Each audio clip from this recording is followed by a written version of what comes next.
Je voudrais aussi vous inviter, après les exposés brillants et techniques qui vous ont été présentés ce matin, vous inviter à sortir un peu des sujets professionnels qui nous unissent, vous et nous, pour répondre à deux questions qui n'ont pas été posées, mais qui le sont dans votre tête, j'en suis sûr, qui est l'indépendance et la taille. Alors, on nous dit, tout cela, c'est très gentil, est-ce que Europartners n'est pas un écran de fumée qui vous permet de fuir le géant qui, par derrière, essaye de vous accrocher? Vous avez compris que je pense à Carrefour. Et donc, je vous dois quelques explications et surtout quelques assurances de ce qui s'est passé avec Carrefour et de ce qui peut se passer avec Carrefour. Pour bien comprendre ce problème majeur, je pense pour vous, comme pour nous bien sûr, il faut peut-être faire un léger raccourci de la relation Cora-Carrefour, car elle est née, cette relation, sur des fonds baptismaux communs. Pour ceux d'entre vous qui ont vécu les débuts de l'hypermarché en France, vous vous rappelez que Carrefour, le précurseur, suivi de près par Auchan, a commencé, après quelques années très difficiles, à réussir. Et les grands de l'époque, les Docrémois, les casinos, attendaient que ce jeune pionnier se casse la figure, car ce système de discount ne pouvait pas marcher. On connaît la suite. Et nous nous sommes dit, nous, à l'époque, nous, succursalistes, supermarchés, l'hypermarché commence à être une réalité dans le commerce français, peut-être faut-il prendre le cheval au galop. Et nous avons pu prendre des contacts avec les dirigeants fondateurs de Carrefour, contracter avec eux un contrat de franchise qui a duré 6 ans, 69-74, avec l'appui considérable de Carrefour en termes non seulement de savoir-faire, de know-how, de connaissances, de non-alimentaire que nous n'avions pas, mais aussi de leur savoir-faire en matière de gestion des hommes. Ils nous ont vraiment appris ce que c'était que décentraliser des décisions, se rapprocher du terrain, respecter les avis, les suggestions des chefs de rayon. Et tout cela a permis à Cora d'exploser en quelques années, puisque 6 ans après, déjà, Cora comptait 10 unités sur le nord et l'est de la France. Ces 6 années ont été très fructueuses entre nous, Carrefour et nous, et des liens d'amitié solides, profonds, ont été tissés entre les dirigeants, entre les directeurs, entre les chefs de département et de rayon. La plupart des anciens de Cora ont fait leurs premières armes chez Carrefour. Mon frère Jacques, par exemple, a appris son métier à Échirolles, près de Grenoble, et il a été là-bas attaché de presse. Si vous savez ce que ça veut dire, attaché de presse, ce n'est pas un journaliste, il n'y en a pas ici, c'est mener la presse à carton tous les matins pour y enlever les détritus. Donc, connaissance du métier, connaissance du terrain, respect du terrain. Nous sommes quitté Carrefour ensuite, comme vous le savez, car nous nous sentions assez forts pour être indépendants déjà avec des magasins. Et nos équipes, réunies en séminaire de réflexion, 3 jours avant la grande décision de larguer, entre guillemets, le géant qui nous accompagnait, eh bien, nous sommes devenus Cora tout court. D'aucuns ont dit, c'est un peu facile, ils ont pris l'enseigne Carrefour, ils ont enlevé le F, le U, etc., et puis ça fait Cora. C'est un petit peu ça d'ailleurs. Le choix de l'enseigne, nous avons toujours été soucieux d'économie. Et puis, les relations Cora-Carrefour se sont poursuivies très amicales, parce que les liens d'amitié sont des liens indéfectibles. À telle enseigne, j'en fais un raccourci là, historique, que vers la fin de l'année dernière, dans les mois d'octobre-novembre, avec Jacques, nous avons visité, accompagnés par Daniel Bernard, président du directoire de Carrefour, plusieurs de ces magasins. Nous sommes allés à Dijon, à Vitrolles, et nous avons été présentés à des directeurs de Carrefour. Nous avons pris un déjeuner léger sur le coin d'une table dans le bureau du directeur de Dijon, de Carrefour. Et donc, ça se passait très bien, et nous envisagions peut-être, pourquoi pas, une collaboration au niveau des achats, puisque c'est le sujet de ce matin. Et est arrivé le mois de décembre 1996. Je dois vous dire que, après 30 ans de travail avec son propre frère, c'est un peu dur de voir que,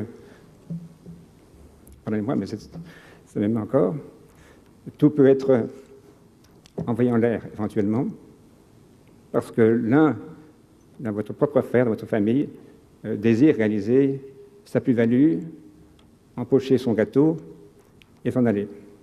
Encore le ferait-il en parlant à ses frères, en se disant « voilà, je suis pas loin de la retraite, ce métier m'intéresse moins, je n'y crois plus trop, je veux bien entendre ce langage. » Mais le faire à mon insu, totalement, et découvrir un contrat avec mon concurrent principal 2 jours après la signature, c'est un peu dur. Même réaction du côté de Carrefour, des amis de toujours, qui se rendent complices de cette trahison familiale, sans nous en dire un mot, c'est dur aussi.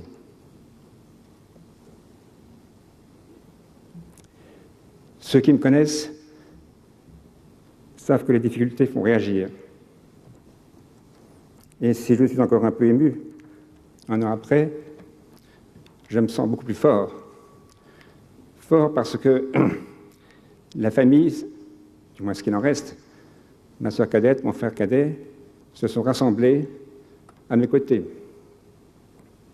Fort parce que l'entièreté de l'entreprise a compris que ses dirigeants n'étaient pas à la recherche d'une plus-value financière, d'un compte de bourse, d'un compte bancaire bien garni, mais bien plus soucieux de garantir une pérennité d'entreprise, de garantir dans le temps, dans la longévité, l'œuvre construite pas à pas depuis 30 ans. Lorsqu'au surplus, dans une entreprise familiale, la jeune génération montante commence à faire ses preuves, vous avez pu le voir tout à l'heure, il y a d'autant moins de motivation pour la famille de céder la place à quelqu'un d'autre. Et je suis surpris que Carrefour ne l'ait pas compris. Simplement, je crois que notre nouvel associé a peut-être un discours un peu trop technique, un peu trop mondialiste, je vais y revenir, et que, comme son responsable a pu le dire publiquement, donc je peux reprendre le propos, Cora, ce sont des beaux hypermarchés dans le nord et l'est de la France. Cora n'est pas que cela. Cora, c'est aussi 15 000 personnes, je ne parle que des hypermarchés, mais je vous citerai aussi les effectifs de match de Cora, Belgique, de match Belgique. C'est aussi des hommes et des femmes qui nous entourent, apportent leur savoir-faire, leur adhésion au projet commun. Et on ne rentre pas dans un groupe familial, dans un groupe humain, de la manière que Carrefour l'a fait. Cela ne se pardonne pas. Alors ceci, ce sont des intentions, me direz-vous. Il y a aussi plus factuel. En 1987, quelques mois après que mon père soit décédé, il y a eu déjà tentative d'une certaine désolidarisation de l'actionnariat de la maison mère holding du groupe par le même frère qui m'a trahi 10 ans plus tard. Et je me suis dit, plus jamais cela, plus jamais des risques actionnariaux pour l'entreprise. Et donc, j'ai, à ce moment-là déjà, verrouillé complètement la majorité. Cela aussi, je pense que Carrefour aurait dû le savoir avant d'acheter une minorité. Et aujourd'hui, 1 an après, le clash de décembre 1996, je suis très à l'aise pour vous dire que le verrouillage tient bon, que jamais Carrefour ne pourra le contourner. Je l'ai dit.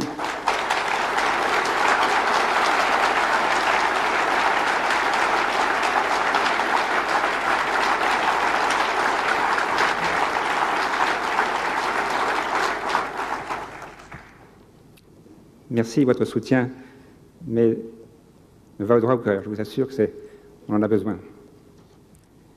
Donc ce verrouillage tient, et j'ai pu le dire dans les mêmes termes, aussi nets, aussi forts, au Conseil de la concurrence qui s'est réuni pour m'auditionner, ainsi que Carrefour, le 2 juillet 1987, donc il y a quelques mois, où, comme vous le savez, ce Conseil a eu à se prononcer sur l'éventuel rapprochement Carrefour-Cora et les conséquences que cela pourrait avoir sur la distribution et sur les réseaux éventuellement communs de Carrefour et de Cora. Mon estimé collègue Daniel Bernard n'a pas cru devoir se déranger pour venir lui-même exprimer le point de vue de Carrefour. Cela n'a pas été bien noté par le Conseil, et je suis allé, moi, lui dire à ce Conseil ce que je viens de vous dire ce matin, que cette concentration ne se ferait pas. Amélioration renforcée dans le groupe par, et c'est l'effet pour positiver de cette dure épreuve qu'on a passée il y a 1 an, amélioration de la relation humaine interne, et aussi, et c'est mon souhait vers vous ce matin, amélioration, je l'espère, du renforcement de nos propres relations entre vous et nous.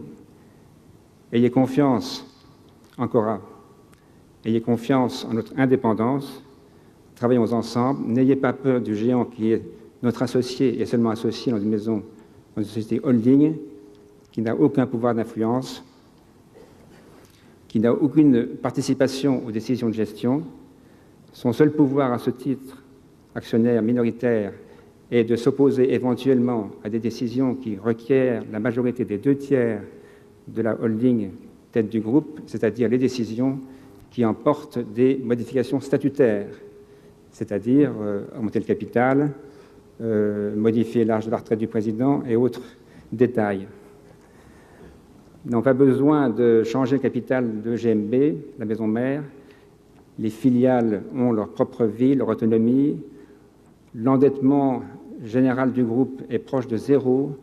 Donc nous avons tout ce qu'il faut pour mener pendant longtemps, tout seul, notre barque, pour mobiliser, s'il le faut, des capitaux importants pour faire une opération substantielle si elle se présentait. Donc je n'ai aucun souci sur le plan financier, pas plus que je n'en ai sur le plan juridique, pour continuer dans l'indépendance.